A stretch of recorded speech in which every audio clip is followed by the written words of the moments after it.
Olá pessoal, olá todo mundo, bem-vindos à nova série do Human Studies e hoje eu queria falar para vocês um pouquinho sobre a musculação, sim, a musculação física, né, mental e emocional. É claro que, na verdade, a gente sabe dos benefícios do exercício físico, né? Exercício físico traz pra gente a perda e o controle do peso, a diminuição, né, do risco de doenças, ajuda a tratar a depressão, ansiedade, deixa a nossa autoestima mais alta, na verdade. Só que para chegar lá, para chegar nesses efeitos benéficos, a gente precisa de um esforço, né? A gente precisa viver a dor, né? A gente precisa sentir o esforço daquele momento do exercício físico. Então, quando a gente está lá na academia, a gente está lá correndo, a gente sente, né, a respiração mais fraca, a gente sente a falta do fôlego, a gente sente aquele ardor, né, os músculos repuxarem, e tudo isso é um processo natural de esforço, né, do corpo. E é através desse mecanismo de esforço que a gente vai conseguir os benefícios, né, para a nossa saúde. Então, como benefícios da musculação ou do exercício físico, seja ele qual for, a gente tem um corpo mais leve e mais elástico, né, com mais elasticidade, com mais flexibilidade. Um corpo mais limpo de toxinas também, uma respiração melhor e mais profunda e a tal da serotonina que vai ser liberada no nosso corpo, dando a sensação do bem-estar e da satisfação, não é verdade? Então tudo isso já é muito conhecido pra gente. Agora, a um nível mental, a gente também tem a mesma tipo de musculação, sabia? A gente precisa fazer o mesmo tipo de esforço, porque na verdade a mente ela também é um corpo. Eu não sei se você já tinha considerado essa teoria, mas, por exemplo, no yoga, ele é dito que a nossa mente, ela é um corpo sutil, né? Ele é chamado de Mana Maya Kosha, e o Mana Maya Kosha nada mais é do que o corpo mental, do que os nossos processos mentais considerados como um corpo mais sutilizado. Na verdade, no espiritismo também se estuda que a mente ela fabrica formas de pensamento que a gente acha que são coisas intangíveis, coisas que não existem fisicamente, só que quem está lá do outro lado, ou um clarividente muito bom, ele consegue ver que tudo que a pessoa pensa ela se torna realidade, né, fisicamente, tá? Então, nada mais justo do que se a gente percebe, né, através dessa análise, que a nossa mente, ela também é um corpo, ela também é uma camada, né, do nosso espírito, nada mais justo do que considerar que esse corpo também necessite de uma musculação, de um exercício, não é verdade? E que exercícios que a gente pode fazer para exercitar a mente? Para exercitar a mente, a gente pode estudar, ler, pesquisar, colocar novas informações dentro da mente. Programação neurolinguística também é uma boa chave, né? Uma boa ferramenta para a gente alimentar e exercitar, malhar a nossa mente, né? E muitas vezes a gente precisa estudar coisas também que a gente não gosta ou que não dão tanto prazer, só que vão fazer com que a gente tenha uma vida mais saudável. E é aí que está todo o esforço, a malhação, né? A dor do exercício mental. A gente não lê só coisas que a gente acha legais e fáceis, né? Estudar matemática, física, por exemplo, pode ser uma coisa que pode contribuir muito para a nossa vida, independente de qual área a gente trabalhe, mas a gente precisa abrir a mente, né, de uma certa maneira para poder chegar, né, àquele conhecimento. Raciocinar, ponderar, abrir a nossa mente para novas teorias, novos horizontes, também são formas de malhar esse corpo mental, tá? Então, a gente sempre considerar opiniões diferentes, raciocinar sobre pontos de vista diferentes, são maneiras de a gente exercitar a nossa mente também. mesmo que a gente chegue na conclusão de que a nossa teoria anterior estava correta, mas aquela ponderação, aquele momento de reflexão, além de exercitar o nosso corpo mental, ele vai fazer com que você reafirme, né, a sua certeza naquela teoria ou naquela ideia. Então também é válido, também faz parte. E uma outra maneira também de exercitar o corpo mental é através da meditação. Porque a nossa mente, ela não tem só a capacidade de absorver, né, as informações que estão ao nosso redor. Além de absorver tudo que está ao redor, a gente precisa também esvaziar, tirar algumas coisas que foram colocadas lá por acidente.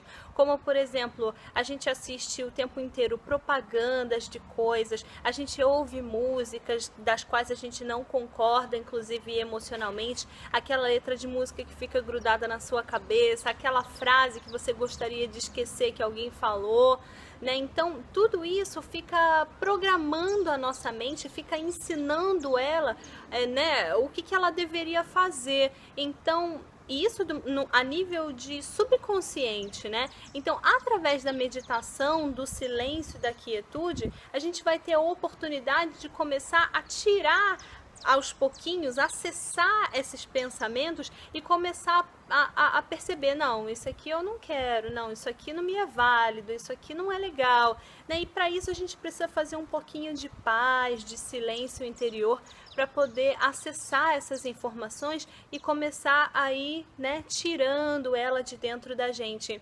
E um silêncio e uma calma interior também vão dar pra gente um maior espaço entre um pensamento e outro, e através desse espaço, né, na meditação, junto com a nossa respiração, a cada vez que você inspira lentamente, expira lentamente também, você vai baixando as vibrações do seu corpo, o seu corpo vai se acalmando e também a sua mente, né, e você vai conseguindo fazer uma higiene mental muito efetiva, né?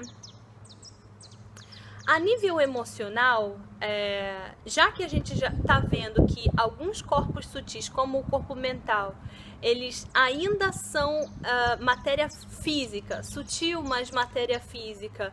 O nosso emocional é a mesma coisa, tá? O nosso lado emocional e mental, eles estão muito ligados, mas cada um no seu departamento. Na verdade, eles são uma coisa só, ninguém sabe quando a mente começa e quando o emocional começa. Eles são muito interligados, mas a verdade é que cada um tem a sua área de atuação. A mente é mais na questão do raciocínio, né, da coisa lógica e prática. O emocional são mais os sentimentos, né, as coisas que movem a gente por dentro e que não tem muitas palavras, mas ele não é articulado, é só uma sensação interior, certo? Isso também precisa de esforço, de trabalho e de dor para evoluir, para crescer, não é verdade? O nosso lado emocional, quando a gente malha esse lado emocional, o que ele faz, na verdade, qual é o efeito? Ele revela o amor latente que já existe dentro de nós. Todos nós já somos amor, já temos amor lá dentro. Só que por conta da subjugação do nosso espírito pelo corpo, isso fica abafado, né? E fazendo essa malhação emocional, a gente vai começando a desfolhar, né, a tirar as camadas mais sutis, acessando o que existe por dentro, e isso vai revelar realmente o amor que já existe lá dentro e o espírito que você é, né? Então, a partir do momento que você se limpa do seu falso ego, você começa a perceber o teu interior mais profundo. E essa malhação, então, ela vale muito a pena, porque esse é um dos objetivos da nossa vida, não é verdade? Revelar quem nós realmente somos, para onde nós estamos indo, não é? Então, exercícios, na verdade, para trabalhar essa parte emocional, eles são muito mais dolorosos do que um exercício físico ou do que um exercício mental, porque eles vão mexer muito no conceito que nós temos sobre nós mesmos. E a gente põe um monte de rótulos, a gente põe um monte de nomes sobre o que nós somos, geralmente muito baseados naquilo que a gente quer ser, naquilo que a gente está se projetando, e na verdade quando a gente vai acessar esse lado emocional, a gente percebe um monte de coisa ruim que precisa ser trabalhada, tá? E isso tudo é bem doloroso mesmo. Só que o que eu queria que a gente soubesse aqui nesse momento é que a partir do momento que a gente enxerga alguma coisa, algum lado ruim ou algum lado não trabalhado ou não evoluído dentro de nós, a verdade é que a gente não precisa se sentir humilhado ou se sentir menor, porque, número 1, todos nós temos isso. Se a gente nunca trabalhou o nosso lado emocional, é claro que a gente vai ter um monte de coisa para trabalhar. Então, são coisas óbvias, são coisas normais, naturais, que todo ser humano, se não passou um dia, vai ter que passar para poder crescer, e o crescimento é a nossa fatalidade. A evolução é o nosso destino final, o destino de todos nós, não é verdade?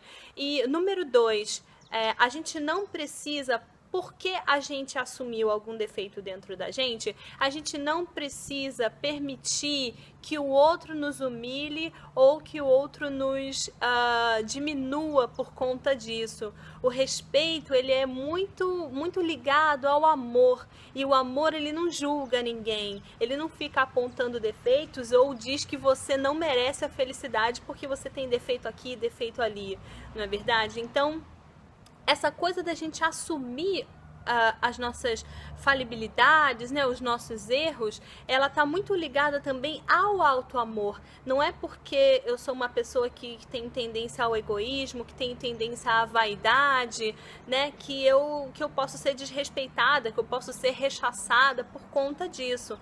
Então, às vezes a gente acessa algum lado emocional e se sente muito vulnerável, né? Só que isso não tem tanta necessidade de ser assim, não.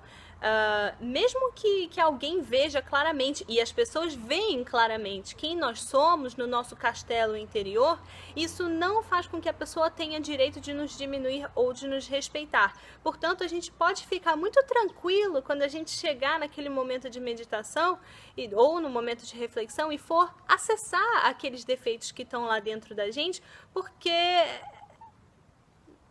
nada demais vai acontecer, ninguém vai esculachar a gente, ninguém tem esse direito, e nem você faça isso com você mesmo. É assumir a coisa, ter olhos práticos, reais. Ok, eu tenho uma tendência muito grande ao egoísmo. O que eu posso fazer com isso agora? E é aí que entra a mente atrelada ao emocional. A mente, através da leitura, através do raciocínio, através das análises, é que vai mostrar para você maneiras, né, argumentos, motivos e jeitos, né, para você realmente trabalhar essas emoções. E o que você vai fazer? Vai substituir por alguma outra coisa? Vai praticar a meditação ou uma medicação? Vai para terapia? Vai para o psicólogo ou vai para o psiquiatra? Não é verdade? Então a gente, né, através disso a gente vai conseguindo acessar e trabalhar isso. Então, nesse lado tão doloroso nosso, que é a parte emocional, nessa malhação assim bem, né, por dentro, principalmente porque a gente não toca e acaba doendo mais, né? Para mim, uma das coisas mais efetivas para a gente chegar realmente a saber o que tem lá dentro, né, de emoção, é realmente o autoconhecimento e a autoanálise. E para essa autoanálise é muito importante a gente ser honesto, sincero e cavar lá fundo mesmo o que está acontecendo com a gente, quem nós somos e por quê, tá? Uma das coisas que me ajudou muito nesse sentido foi ler sobre psicologia, saber como nós funcionamos e ler sobre Freud. Teve uma época que eu lia Freud e lendo Freud, o que aconteceu foi que eu comecei a lembrar da minha infância e lembrar de eventos que eu já tinha esquecido e que não vinham para o meu consciente mais, ficava no subconsciente, mas não vinha para o consciente. Então eu comecei a acessar a minha infância e ver muita coisa que tinha acontecido ali que era dolorida mesmo, só que eu decidi ver. Por quê? Porque era um filme que eu estava assistindo e que não tinha mais ninguém assistindo junto comigo, então eu não precisava ter vergonha, né? E mesmo que aquilo fosse muito feio, que aquilo fosse muito chato, que fosse uma coisa que eu fiz que eu me arrependesse amargamente, aquele era um momento íntimo em que ninguém precisava se meter naquele momento. E isso me deu muita... Ninguém precisava e ninguém podia se meter naquele momento. Então isso para mim me deu muita tranquilidade de que eu podia acessar aquilo com calma, né? E com carinho, né? Com atenção, porque não era uma situação que estava exposta para o mundo inteiro, estava exposta para mim, simplesmente. Então isso me deu muita calma e muita segurança para eu realmente mexer, né, nessa podridão que existe ainda dentro de mim, mas que a gente vai, né, procurando arrumar, né, aos pouquinhos. Uma das coisas também que acontece geralmente são críticas que as pessoas fazem em relação a gente. Geralmente a gente ou na raiva ou num momento assim de calor, né? A gente geralmente fala, fulano falou isso de mim, mas não é nada disso não, a situação é essa, a situação, por quê, lá. Uma coisa que eu comecei a fazer em relação a isso foi realmente analisar as críticas que as pessoas faziam em relação a mim. Mesmo que eu achasse alguma coisa bem absurda. Uma vez eu não estou dizendo que isso é absurdo, né? O exemplo que eu vou dar. Mas uma vez eu recebi um e-mail muito sério. Num término de namoro, meu ex-namorado, ele escreveu para mim um e-mail muito longo. E ele começava o e-mail assim: Nath, você é egoísta pra caralho. E aquela frase me bateu fundo, sabe? Porque ele é uma pessoa que me conhece muito, que me conhece profundamente. E ouvir de uma pessoa que me conhece profundamente que eu sou egoísta pra caralho, foi uma coisa que eu falei, caramba, eu preciso pensar sobre isso. E isso foi há muitos anos atrás e isso ainda vem na minha cabeça de vez em quando. Porque eu fico tentando procurar onde que está o egoísmo em mim, por que eu faço isso, se ele tem completa razão sobre essa situação, ou até onde ele tem razão, né? E muitas vezes, né, através da análise desse e-mail, muitas vezes as pessoas me criticam coisas bobinhas, por exemplo, você não tá bem vestida hoje, né? Vamos dar um exemplo. E eu fico analisando, poxa, será que eu não tô? Mesmo que eu tenha certeza que eu estou super bem vestida, eu faço uma análise e eu paro, caramba, por que será que a pessoa falou isso? Será que ela viu alguma coisa que poderia tê-la feito considerar isso? Será que ela não tá bem hoje? Eu tento analisar toda a situação, todo o contexto para ver se tem alguma coisinha onde eu possa encaixar esse mal vestida aí. E tudo isso revela muitas situações onde realmente a pessoa ou tem completa razão, ou ela tem uma razão parcial, ou às vezes ela não tem nenhuma razão, mas nessa reflexão eu descubro outras coisas sobre mim, né? E tudo isso é uma aventura, viu? É uma aventura, só que vale muito a pena, tá? Porque depois que a gente passa por essa fase da gente se conhecer, a gente começa a fazer isso mais rapidamente. E uma coisa que eu vi também é que através desse processo de me conhecer, nós todos somos um, gente. Então, a partir desse momento que eu começo a me analisar e a me entender quais são as minhas motivações, quais são os porquês das minhas ações, eu consigo fazer isso sobre as outras pessoas também. Então, quando eu sinto amor, quando eu faço um ato de amor, eu recebo um ato de amor, eu consigo ver o amor do outro também vindo em direção a mim ou indo em direção a outra pessoa. Então, tudo fica muito mais claro na minha frente em relação às atividades mentais, às atividades instintivas, às atividades emocionais, e as coisas espirituais também ficam um pouco mais claras na nossa frente, né? Então, assim, o objetivo desse vídeo é mostrar pra gente a importância capital, né, da gente fazer realmente uma malhação. A malhação do corpo, ela é super importante porque ela vai manter a tua saúde, a tua integridade física, e um bem-estar físico, ele dá uma boa base para você fazer todo esse trabalho mental e emocional, culminando no espiritual também. O trabalho da mente é importantíssimo porque você vai criar argumentos, você vai ter um bom vocabulário, vai saber se expressar, vai saber como o funcionamento das coisas e do mundo para você agir bem em sociedade. E o que falar da importância desse exercício, desse trabalho emocional, né? É ele realmente que vai revelar o amor que já existe dentro de nós e que nós queremos, né? A gente busca através da sexualidade, através dos chakras mais básicos, trazer à tona esse amor que ainda não está totalmente maduro, né?